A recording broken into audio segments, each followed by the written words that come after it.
menos contra o Palmeiras. Essa é uma questão, além das torcidas amigas. A partida no domingo, Tironi, eu acho que ela, depois do que aconteceu ontem, ela não é um jogo já garantido para o Palmeiras. Parecia ser, né? Porque o São Paulo estava nas cordas. O Danilo falou da capacidade do Palmeiras se regenerar depois de um fracasso, né? Seja uma eliminação ou de uma derrota.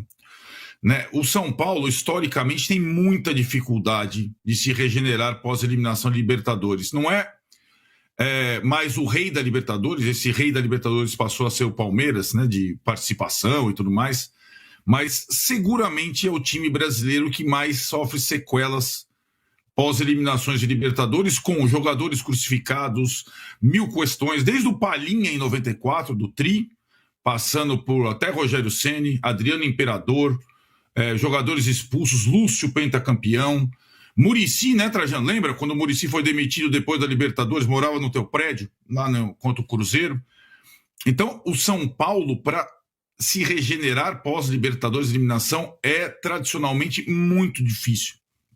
E dessa vez, o que aconteceu foi a torcida lutar contra o presidente, mas também de sumir do estádio, como não havia feito desde a volta da pandemia. Além de tudo, jogar em Fortaleza, aliás, o São Paulo não ganhava do Fortaleza há 5 anos, não ganhava do Fortaleza, seja no Ceará ou em São Paulo. O São Paulo foi jogar sem zagueiro, totalmente desfalcado, desmilinguido e desacreditado. E fez um baita jogo que ganhou ares épicos depois da expulsão do Rigoni com 20 minutos do primeiro tempo. E o São Paulo, mesmo assim, resistiu e chegou ao segundo gol do Luciano. Em termos morais, já que a gente estava falando, em termos anímicos, que é outra expressão da moda, o São Paulo se recuperou, se regenerou, né? E aí a minha dúvida agora é como o torcedor vai reagir no domingo. Se ele vai encher o estádio, mesmo que o presidente esteja jogando contra, sem fazer promoção alguma de ingressos há anos, diferentemente do que fez o Fortaleza, por exemplo, levou 35 mil pessoas. Se o torcedor vai comprar a briga de novo, muito por se tratar de um rival, ou se o torcedor vai continuar distante. Talvez a demonstração de esforço do time, simbolizada pelo Luiz Gustavo, eu preciso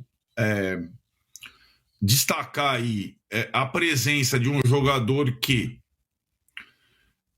ficou no clube por um ano com um salário bem menor do que tinha em relação ao ano passado, está próximo dos 40 anos, teve uma embolia pulmonar, esteve ameaçado de não poder voltar a jogar, voltou a jogar depois de vários meses. A última partida dele tinha sido em abril.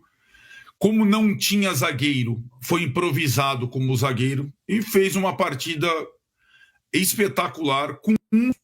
Não é comum o que o Luiz Gustavo fez ontem no Castelão, pela idade que ele tem, pelo tempo de inatividade, pela questão de ser improvisado na zaga. Então o Luiz Gustavo simbolizou muita coisa e espero que o São Paulino tenha entendido o que o Luiz Gustavo, marcado pelo 7-1, que já passou de tudo na carreira, já foi campeão no Bayern, já tomou cerveja lá de trigo na comemoração de título, fez ontem. Né? Cerveja de trigo dá longevidade, viu, Danilo? E até, às vezes, melhora a embolia pulmonar.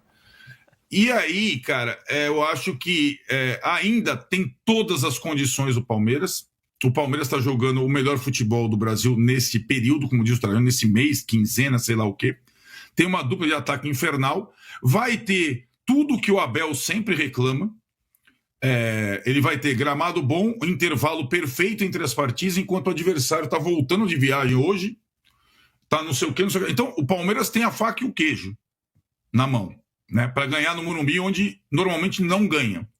Mas o São Paulo não morreu e parecia que estava morto. Né? Então, essa é a atração para o jogo de domingo.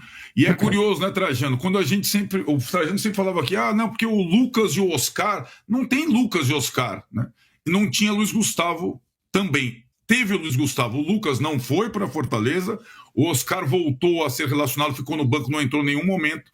E quem jogou dos veteranos que estavam ausentes há muito tempo foi o Luiz Gustavo, não foi nem Lucas, nem Oscar, mais uma vez. Sabe o que eu acho que eu tenho a impressão que eu tenho de São Paulo? Que ele é melhor desse jeito. Quando tá na lona. Quando tá na lona. Não, na formação. Quando entra esses medalhões, entre aspas, o time não melhora. Isso. E quando o São Paulo, você acha que o São Paulo tá mortinho da Silva, como aconteceu, improvisa o zagueiro, entra um garoto da base que você nunca ouviu falar, sei lá o que, aquele cara que tá encostado, entra e faz gol. Ele joga melhor.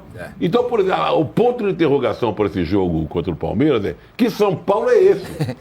Qual é a versão? É esse aí todo remendado que surpreendeu, jogando lá no Castelão, 2-0 com 10 jogadores, ou vai fazer um time mais bonitinho, mais com reforços de nome, de peso, o Lucas foi preservado, o Oscar. Eu prefiro ver o São Paulo do jeito que foi ontem. Olha, falando nisso, olha os desfalques do São Paulo para o próximo jogo e também do Bahia, que vai encarar o Flamengo. Também está cheio de desfalques. Olha lá, Ferrarese, Tolói, Alan Franco está lesionado, não sabe se volta, Luan, Lucas, Caleri, esse nem conta mais, porque está desde o começo do ano, Rian Francisco, André Silva. Não conta mais do Rian Francisco, também não, esse ano. E está suspenso o Rigoni, que foi expulso. Essa turma toda quer dizer, alguns não vão jogar e alguns são dúvida para o jogo do fim de semana. Ó, o do Bahia. Pausa de 5 segundos para pedir a sua ajuda ao nosso canal com o seu like e se inscrever se ainda não for um inscrito. Então, o que acontece? A gente está ouvindo há alguns dias, claro, protesto, um monte de coisa e tal, e tem a tal da FIP de Cotia, que esse é um assunto muito preocupante, galera. Esse é um assunto que a gente precisa ter muita atenção aí para ver. É claro que tem detalhes, tem particularidades, tem lados bons e ruins, mas, a princípio, quando a gente olha assim no detalhe, parece que tem muito mais coisa ruim nessa FIP de Cotia. É um fundo de investimento, né, que a gestão atual está querendo trazer para investir em Cotia. Basicamente, bem por cima assim da história, é assim, trazer um investidor ou mais de um investidor para injetar, sei lá, 250 milhões em Cotia, né? Cotia custa para o São Paulo cerca de 50 milhões por ano, tá? E aí, a ideia é injetar 250 milhões, investir uma parte lá em Cotia, uma parte para quitar dívidas e o São Paulo ter uma grana, tipo antecipação de imposto de renda, essas coisas aí, né? O problema é a que custo que isso vem. Então, nas regras que o pessoal tem falado aí, que tem apurado, porque não tem muita transparência na informação para o torcedor, o lance é, o São Paulo tem alguns prazos para pagar isso daí de volta, com juros altos, e se não pagar, ele perde 30% da base, porque é 30% de direitos federativos de todos os jogadores de Cotia que são dados como garantia para esse negócio. E isso aí tá gerando uma treta gigante dentro do clube, porque tem muita gente que é a favor, porque quer aprovar isso às pressas, correndo, para entrar uma grana e fechar no azul a gestão atual. E tem uma galera que fala assim, mano, não faz isso, porque Cotia é a única fonte de receita garantida que o São Paulo tem para os próximos anos. Se você fizer isso a troco de um dinheiro de pinga, se for dizer assim, ferrou. O São Paulo não vai conseguir devolver essa grana nunca e vai perder 30% de Cotia. Então não deixa de ser uma venda. Porque, entre outras coisas, o São Paulo precisaria pagar cerca de 50 milhões por ano. E hoje o São Paulo fecha no déficit todo ano. Nos 5 anos da gestão Casares, somente o São Paulo fechou no azul. Isso porque vendeu o Antony lá, porque venderam o Antony do Ajax para o Manchester, e o São Paulo ganhou uma grana. Mas dependendo das próprias pernas, o São Paulo não vende. Não rende esses 50 milhões por ano. E da onde o São Paulo vai tirar isso? Mais empréstimos? Se tem também campanha Morumbi zero, ainda tem outras coisas. Então, vocês perceberam o tamanho do buraco? E aí, Van, começando com você, antes de passar para a Pri, tem um racha político aí. Porque nessa diretoria, o que acontece? O Belmonte é contra, pelo que se apura, né?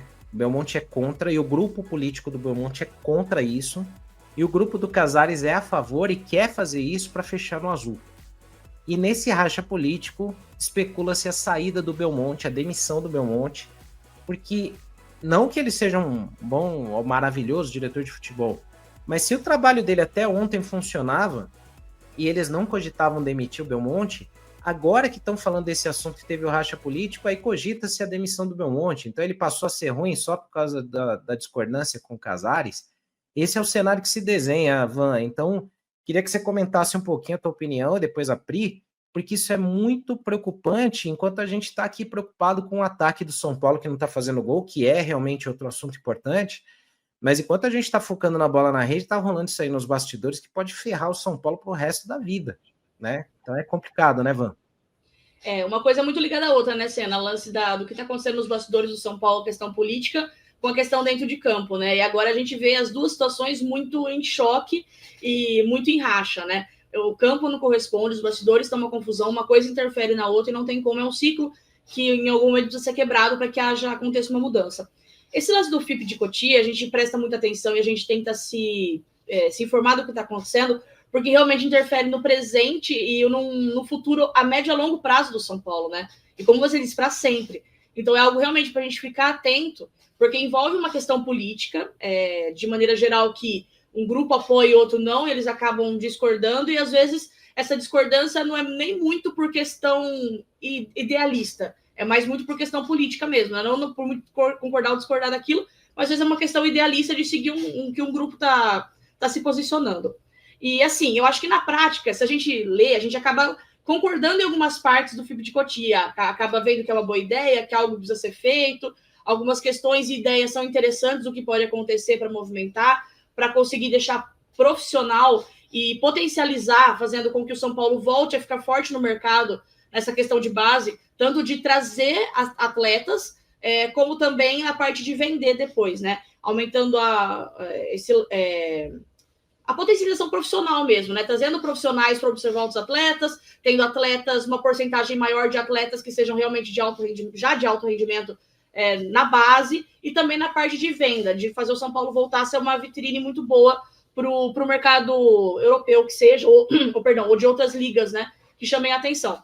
Só que assim, a gente pensa assim, na prática, isso vai acontecer no São Paulo de que maneira? É isso que eu acho que é o que preocupa, é o de colocar na prática como que isso vai acontecer, sendo que o São Paulo já vive um imbróglio muito difícil financeiro, uma questão muito complicada, de gestões muito ruins, de decisões mal tomadas, então é por isso que o torcedor não consegue acreditar e confiar naquilo que realmente está sendo passado. Além do que a transparência não é um dos fortes da gestão do São Paulo, então isso que também preocupa bastante.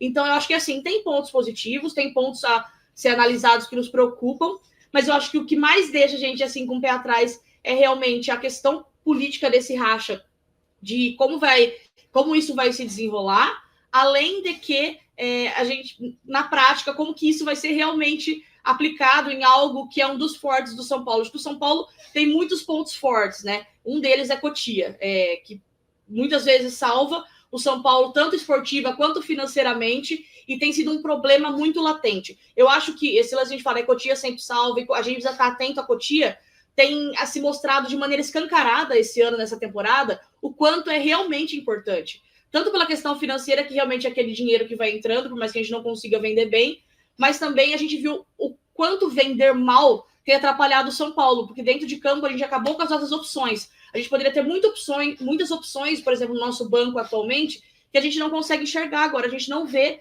porque essas peças foram comercializadas de maneira totalmente, na minha opinião, imprudente.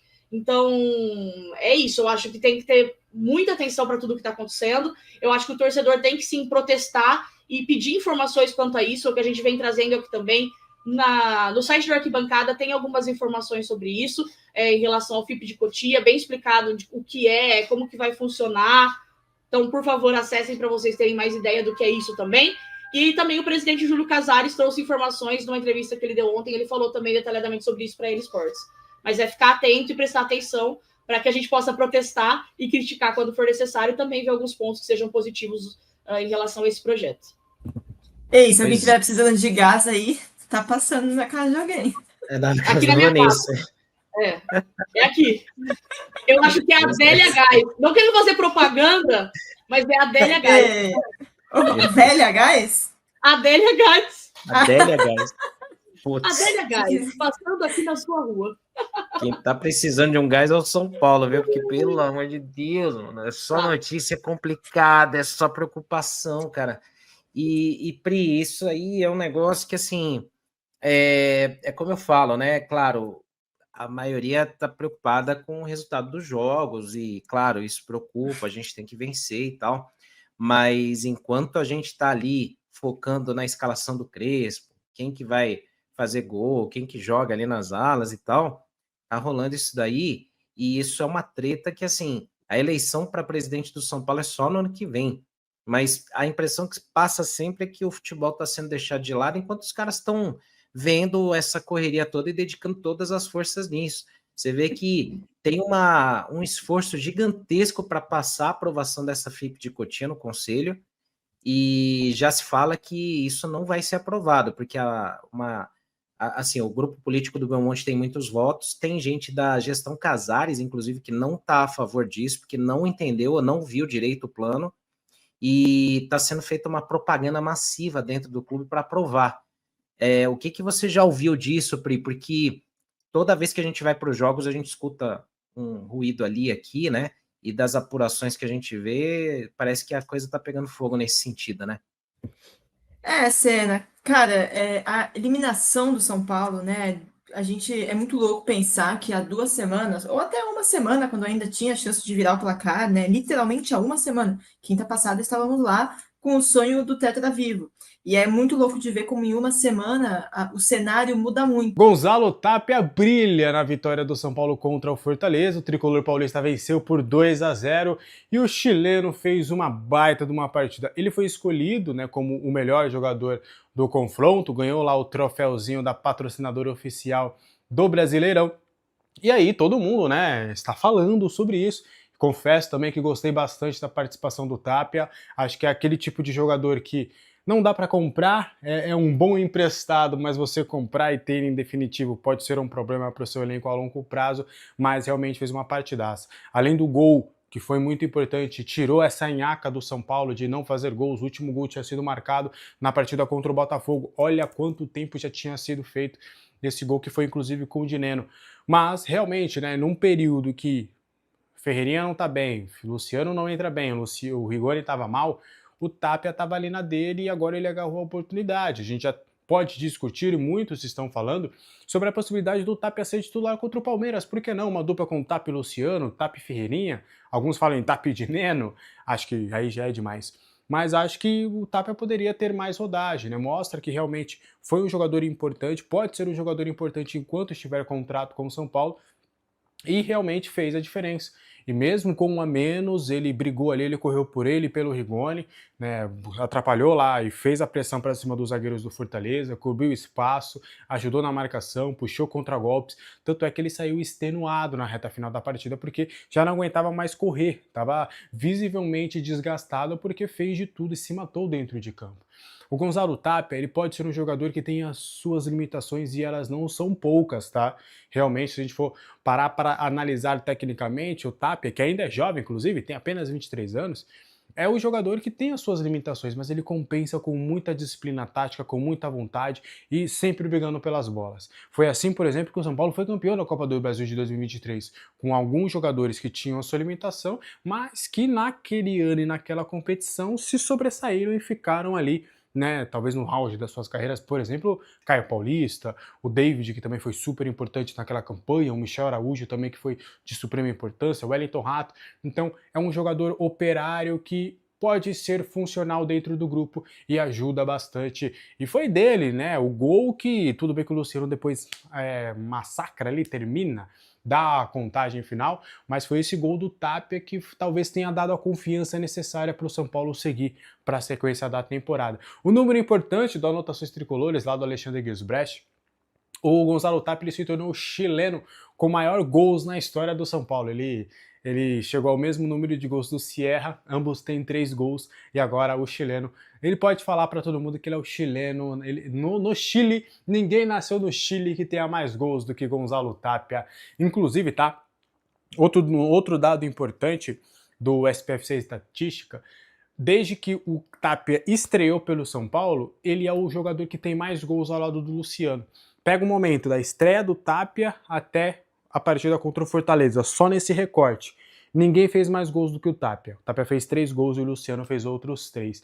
Então mostra que o Tapia tem as suas limitações? Tem, mas pode ser um jogador importante. O que você achou da partida do Gonzalo Tapia? Quero saber a sua opinião no Sando.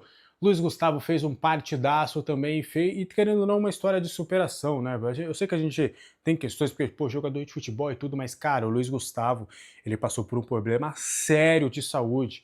E é um problema que, agravado, pode ter risco de vida. E ele passou por esse momento, foram 6 meses desde a sua última partida oficial. O último jogo dele tinha sido contra o Tajeres no dia 2 de abril, que ele jogou como um titular, e aí depois ele teve o tromboembolismo pulmonar e ficou de fora de qualquer tipo de atividade, depois voltou de maneira gradativa, se medicando, sem saber se realmente poderia voltar a jogar bola. Ele no seu último ano de carreira, em tese, né, que era a expectativa dele quando ele renova com o São Paulo, a expectativa era desse ano ele ser o último ano da sua carreira, não se sabe até que ponto ele está pensando em querer ficar por mais tempo e tudo, mas a princípio seria o último ano dele da carreira, e ele fez de tudo, batalhou, brigou, para pelo menos terminar esse ano, terminar talvez o seu último ano jogando. E contra o Fortaleza ele jogou muita bola. É o tipo de jogador que você pode dar essa responsabilidade. Porque imagina, vamos pensar aqui, o Crespo só com um zagueiro disponível teve que chamar o Isaac para completar o banco. O Negrucci, beleza, o Negrucci já tinha jogado contra o Santos. Mas aí você chega e fala, Luiz Gustavo, seguinte, você estava jogando de volante, faz tempo que você não joga de zagueiro, você não joga há 6 meses. Meu irmão, faz a zaga pra mim, bora fazer um trio de zaga, você joga ali de zagueiro. Inclusive os membros do canal souberam primeiro do que todo mundo que existia essa escalação dos 3 zagueiros de Negrucci, Sabino e Luiz Gustavo. Eu comecei o dia falando, ó, estão preparados para Negrucci e Sabino na nossa zaga hoje? Aí depois eu falei, ó, acho que a gente vai assim, hein? Aí eu coloquei lá os 3 zagueiros com o Luiz Gustavo fazendo essa sobra aí, e ele foi muito bem. Foi muito bem, gostei muito, o trio de zaga como um todo foi muito bem, mas destacar essa história da superação do Luiz Gustavo, que jogou fino da bola, para mim foi um dos melhores em campo. Eu só não falo como que foi o melhor em campo porque o Gonzalo Tapia também merece esse título pelo gol marcado e pela partida que fez, mas o Luiz Gustavo facilmente está num top 3 ali de atletas que jogaram nessa partida, um partidaço do Luiz Gustavo, jogou muita bola, o xerife, tem contrato até dezembro deste ano, a expectativa é realmente dele pendurar as chuteiras, mas quem sabe, né, até o final do ano aí com vários jogadores ali tendo percalços, né, Arboleda e Alan Franco caíram um pouco de rendimento, Ferrarese também em setembro, por que não você apostar no Luiz Gustavo pelo menos até o final do ano como esse zagueiro da sobra, melhora a qualidade também da saída de bola, é um cara que faz uma boa cobertura, gostei muito da partida do Luiz Gustavo e jogou demais. Concorda comigo? Deixa aqui nos comentários. Pra gente continuar, agora o lado negativo. Emiliano Rigoni, Emiliano Rigoni. Ganhou uma oportunidade como titular, estava até bem, né? Fez ali algumas jogadas, deu o passe para o gol do Gonzalo Tapia. Quando a gente olha a escalação, a gente fala, Rigoni e Tapia, meus amigos, que dificuldade. Mas dentro de campo, dos 20 minutos que eles jogaram relativamente bem fora de casa. E serviu também para dar descanso para Ferreirinha e Luciano, que já vinham de desgaste, não só físico, mas também mental, né? Por conta de terem feito parte dos últimos 2 jogos que o Paulo acabou perdendo, em casa, críticas e tudo. E aí o Rigoni teve a oportunidade, cara, acabou numa entrada.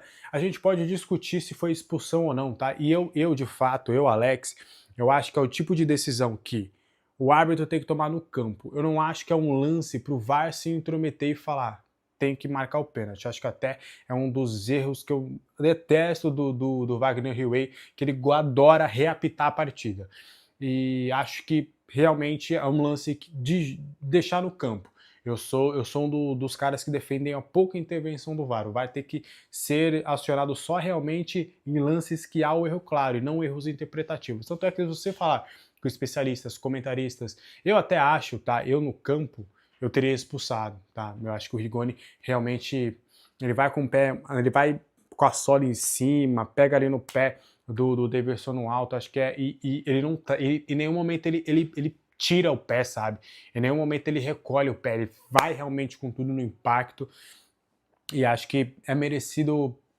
Eu expulsaria no campo, mas se eu tivesse no VAR, eu não teria recomendado a revisão, porque é um lance, na minha visão, interpretativo, e o Rigoni foi expulso, foi bobagem do Rigoni, estava fazendo ali um bom jogo em 20 minutos, mas no fim das contas acabou, mesmo assim o São Paulo conseguiu ali o resultado.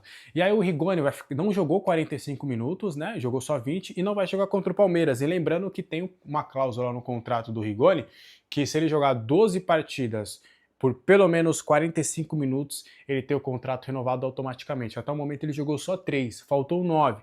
E o São Paulo joga 11 jogos na temporada. Então, acho difícil. Acho bem difícil do Rigoni bater essa meta e, sinceramente, espero que não bata. E um abraço, Rigoni, obrigadão por tudo, mas dentro de campo tá osso. Tá osso. Concorda comigo?